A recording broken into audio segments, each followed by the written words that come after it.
Hello दोस्तों। हमारा video पसंद आए तो चैनल को लाइक और सब्सक्राइब ज़रूर करें। इससे आपका एक पैसा भी खर्च नहीं होगा, पर हमें ज़रूर मोटिवेशनल सपोर्ट मिलेगा। रात गहरी होती जा रही थी। चांद धुंधले बादलों के पीछे छिपा हुआ था। रास्ते के दोनों तरफ ऊंचे ऊंचे पेड़ ऐसे खड़े थे जैसे किसी भयानक रहस्य को छुपाए हुए हों। अमित एक सुनसान सड़क पर पैदल चल रहा था। गांव सिर्फ 1 किलोमीटर दूर था, लेकिन ठंडी हवा उसके हर कदम को भारी बना रही थी। उस समय कोई और रास्ता नहीं था। अचानक हवा तेज हो गई। पेड़ों की शाखाएं अजीब तरीके से हिलने लगीं, जैसे कोई उन्हें जोर से झकझोर रहा हो। तभी सड़क के कोने पर एक औरत का साया दिखाई दिया। सफेद साड़ी, घनी काली जुल्फें और एक बेजान चेहरा। उसकी आंखें जैसे अंधेरे का एक गहरा कुआं। अमित का दिल तेजी से धड़कने लगा।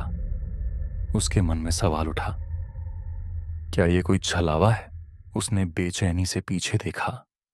सुनसान रास्ता, लेकिन जैसे ही उसने सामने देखा, वो लड़की अब और भी पास आ चुकी थी।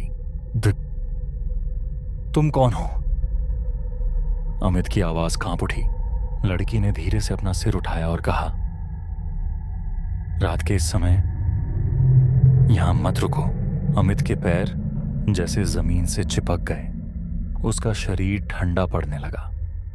लड़की एक कदम आगे बढ़ी। अमित डर के मारे पीछे हटा, लेकिन तभी उसका पैर किसी चीज से टकरा गया, जिस पर लिखा था रुक्मिणी हवेली। 2 दिन बाद अमित ने गांव में इस बारे में पूछताछ की। एक बुजुर्ग आदमी ने उसका हाथ जोर से पकड़ लिया। बेटा, तुमने उसे देख लिया।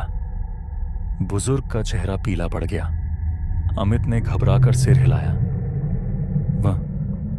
वो लड़की कौन थी?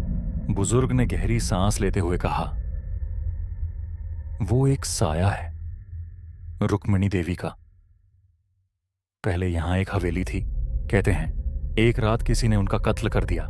तब से जो भी उसे देखता है वो। अमित ने बेचैनी से पूछा, वो क्या? बुजुर्ग की आवाज ठंडी पड़ गई। वो कुछ दिनों में।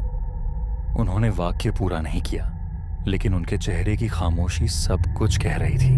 अमित का दिल डूब गया। क्या उसके साथ भी वही होने वाला था? उसी रात अमित ने उस हवेली को खोजने का फैसला किया। चांदनी रात में पुरानी हवेली अंधेरे में डूबी हुई दिखी। हवेली के चारों ओर सूखे पेड़ खड़े थे, जिनकी टेढ़ी मेढ़ी शाखाएं अजीब तरह से हिल रही थीं, जैसे हवेली के भीतर के किसी रहस्य को छिपाने की कोशिश कर रही हों। हवेली का दरवाजा जंग लगा हुआ था, लेकिन जैसे ही अमित ने कदम आगे बढ़ाया, वह धीरे धीरे खुद ही खुलने लगा, मानो कोई अंदर बुला रहा हो। अंदर घुसते ही एक अजीब सी सड़ी गली बदबू अमित की नाक में भर गई। वातावरण में घुटन थी, जैसे यहां कई वर्षों से कोई सांस लेने वाला नहीं था। दीवारों पर मोटी धूल की परत जमी हुई थी और जगह जगह पुराने धुंधले हाथों के निशान उभरे हुए थे। फर्श पर टूटी फूटी लकड़ियां बिखरी पड़ी थीं और कोनों में मकड़ियों के जाले लटक रहे थे। हर चीज जैसे एक बीती हुई दर्दनाक कहानी बयां कर रही थी।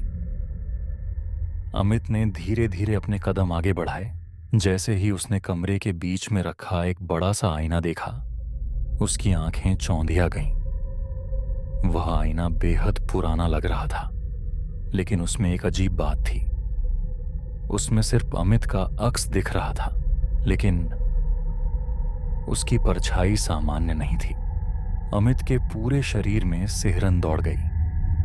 वह कुछ समझ पाता उससे पहले ही उसे अपने कानों के पास किसी की ठंडी सांस महसूस हुई। दिल की धड़कनें अचानक तेज हो गईं। हवा में एक धीमी लेकिन बेहद डरावनी आवाज गूंजी। अमित ने चीखने की कोशिश की, लेकिन उसकी आवाज गले में ही अटक गई।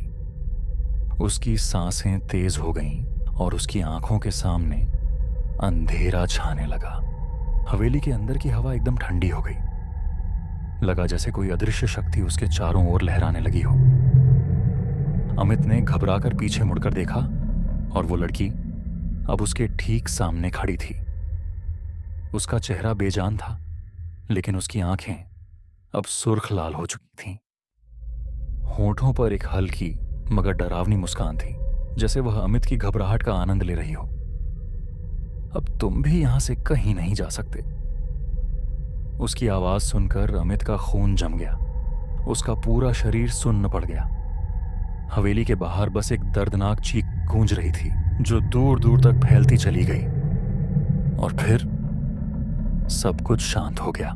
गांव वालों ने हवेली के पास जाकर देखा। अमित का कोई सुराग नहीं था। बस एक चीज मिली, एक पुरानी तस्वीर जिसमें एक लड़का था, बिल्कुल अमित की तरह दिखने वाला। लेकिन जब तस्वीर को ध्यान से देखा गया तो उस पर सन 1920 की तारीख लिखी थी। क्या अमित सच में एक साया बन गया, या फिर अगला कौन इस हवेली के रहस्य तक पहुंचने वाला था?